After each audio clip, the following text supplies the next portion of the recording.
المشاهدون الأفاضل، طيب الله أوقاتكم أينما كنتم بكل خير. أحييكم وأقدم نشرة أخبار المساء من الفضائية الإريترية، أستهلها بالعناوين.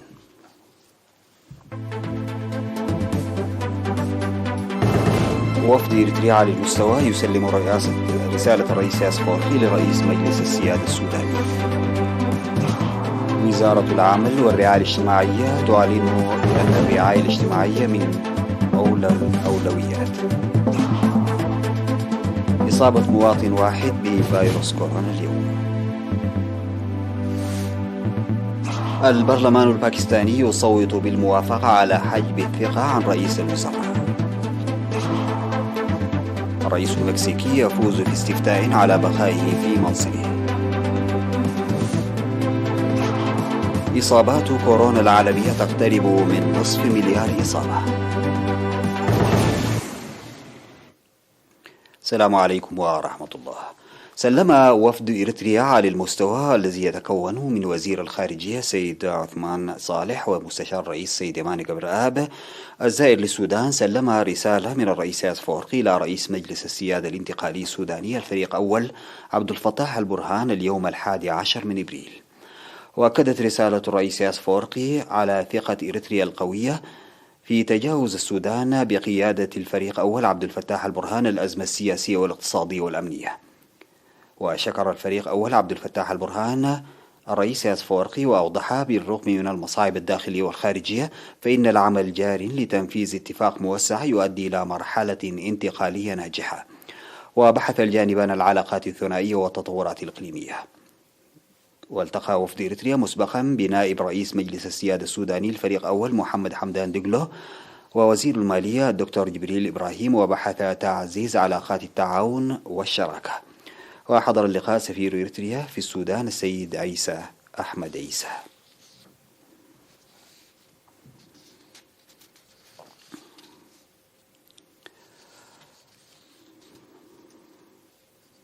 أوضحت وزارة العمل والرعاية الاجتماعية أن العمل جار لضمان الرعاية الاجتماعية باعتباره من أولى الأولويات.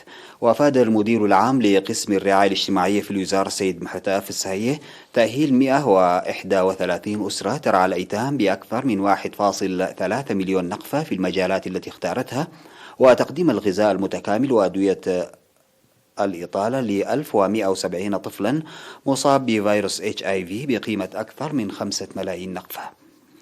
وذكر تقديم اللوازم الدراسية ل 4850 طفلا في أقاليم عنسبة والجنوب والقاشبركة وشمال البحر الأحمر وجنوب البحر الأحمر للحيلولة دون مقاطعتهم التعليم بسبب المصاعب الاقتصادية، وضم 7 أيتام للأسر المتطوعة بالتبني و4 أطفال أيتام مع الأقارب. وحول دعم أسر الشهداء، أوضح السيد محرتاف تقديم مبلغ تجاوز 227 مليون نقفة لإعالة أسر الشهداء، إضافة إلى مبلغ 2,100,000 نقفة مقدمة من الشعب في الداخل والمهجر ل 343 أسرة شهيد محتاجة، وصرف أكثر من 48 مليون نقفة ل 4515 معاق حرب تحت الرعاية. وأشار إلى مساعدة 1251 محتاجا بينهم أكثر من 500 امرأة في مديريات عالي القاش وبارنتو وقلوج وتسني بعربات الكرة، وتأهيل 304 من الأسر في التجارة والماشية في أقاليم الأوسط والقاش بركة وعنسبة وشمال البحر الأحمر، وتأهيل المرأة في مختلف المجالات. وأوضح المدير العام لقسم الرعاية الاجتماعية في وزارة العمل والرعاية الاجتماعية سيد محرتاف السهية بدء برنامج التأهيل ل19 أسرة شهيد و4 معاقي حرب بحوالي 4,400,000 نقفة مرسلة من مجموعة غرفة البالتوك EPLF دفيجن على دفعتين.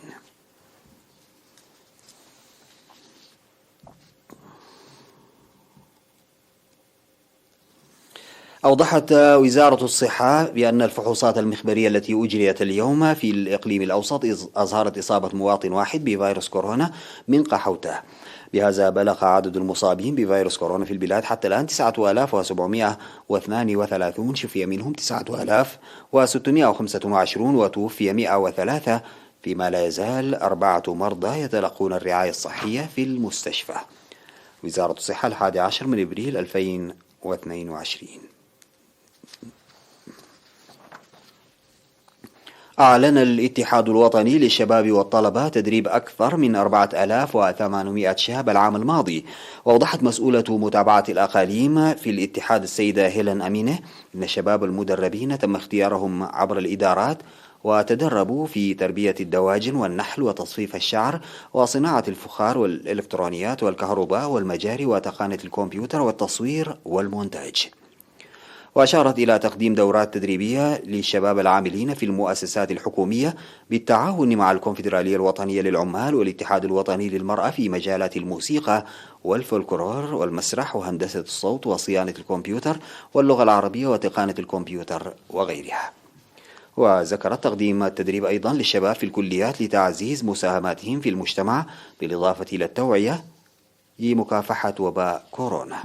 ودعت الشباب لرفع الوعي لمجابهة التحديات والاستفادة من الفرص المتاحة.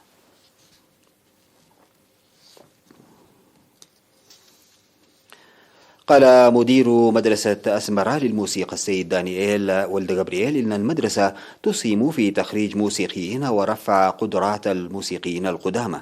وأوضح أن الدراسة النظرية والتطبيقية المقدمة بدرجة الشهادة والدبلوم تشمل 8 أجهزة موسيقية. وذكر أن المعلمين الذين تلقوا دورة تدريبية في مركز إعداد المعلمين لمدة سنة يقومون بتدريس الموسيقى في المدارس، إضافة إلى تدريب مسائي للأطفال في فرقة أثر الفنية ل3 سنوات. وأشار إلى تقديم التدريب الموسيقي لطلاب المدارس الفنية والمهنية، إضافة إلى تنظيم التدريب ل4 سنوات لطلاب الصفين 8 و9 خلال فترة الإجازة، موضحا بأن بعض خريجي المدرسة يعملون في فرقة المارشات الوطنية. وخرجت مدرسة أسمرة للموسيقى التي بدأت العمل عام 1994 خرجت حوالي 300 طالب.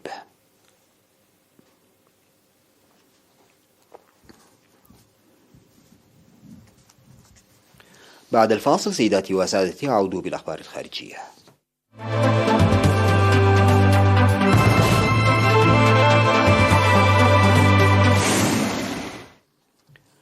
أقيل رئيس الوزراء الباكستاني عمران خان من منصبه بعدما خسر تصويتا في البرلمان على حجب الثقة بعد أزمة سياسية استمرت لأسابيع عدة، وذلك عقب مواجهة بدأت بين المعارضة والحزب الحاكم بزعامة خان واستمرت نحو 14 ساعة. وقال رئيس مجلس النواب إن أحزاب المعارضة تمكنت من الحصول على 174 صوتا في مجلس النواب المؤلف من 342 عضوا لدعم اقتراح سحب الثقة، مما جعل لها الأغلبية في التصويت. ولم يكمل أي رئيس حكومة في باكستان ولايته إلا أن خان هو أول رئيس للوزراء يقال من منصبه بحجب الثقة. وحاول خان بشتى السبل البقاء في المنصب بما في ذلك حل البرلمان والدعوة إلى انتخابات مبكرة، لكن المحكمة العليا أصدرت قرارا اعتبرت فيه أن كل التدابير التي اتخذها الأسبوع الماضي باطلة.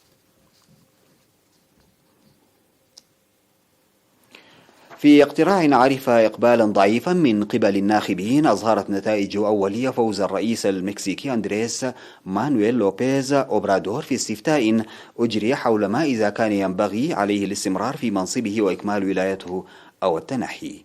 ويأتي استفتاء قبل شهرين من انتخاب حكام 6 ولايات من أصل 32 يأمل حزب الرئيس في تعزيز قاعدته الانتخابية فيها.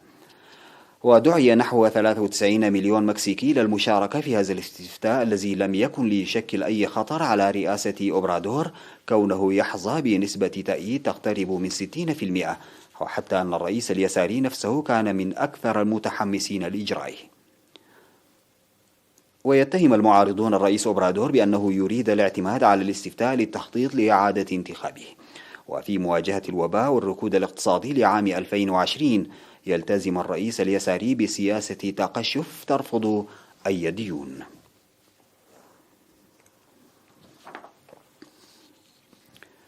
اقترب عدد الإصابات بفيروس كورونا المستجد في جميع أنحاء العالم من 500,000,000 نسمة، فيما تجاوز عدد الوفيات 6.5 مليون حالة وفاة.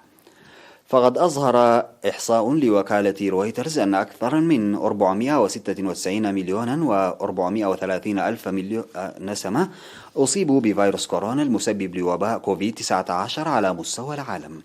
أما إجمالي عدد الوفيات الناتجة عن الفيروس في مختلف أنحاء العالم فقد وصل إلى 6,572,915 حالة وفاة.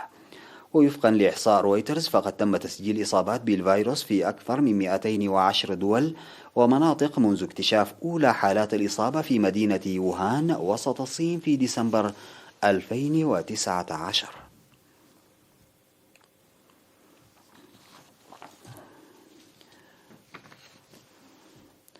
أسفر انفجار في مصنع للكيماويات في ولاية جوجارات بغربي الهند عن مصرع ما لا يقل عن 6 أشخاص.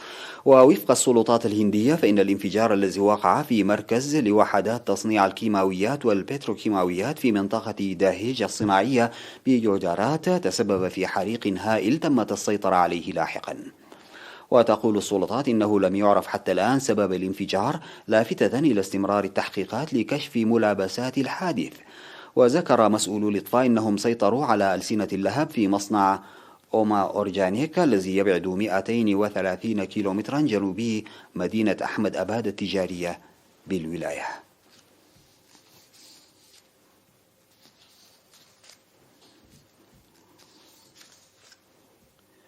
ختاما سيداتي وسادتي لنشرة أخبار المساء أعود فأذكر بعناوينها. وفد إريتريا على المستوى يسلم رسالة الرئيس أفورقي لرئيس مجلس السيادة السوداني. وزارة العمل والرعاية الاجتماعية تعلن بأن الرعاية الاجتماعية من أولى الأولويات. إصابة مواطن واحد بفيروس كورونا يوم. البرلمان الباكستاني يصوت بالموافقة على حجب الثقة عن رئيس الوزراء. الرئيس المكسيكي يفوز في استفتاء على بقائه في منصبه. وإصابات كورونا العالمية تقترب من نصف مليار إصابة. انتهت نشرة أخبار المساء قدمتها لحضراتكم من الفضائية الإريترية. شكرا لمتابعتكم. السلام عليكم ورحمة الله تعالى وبركاته.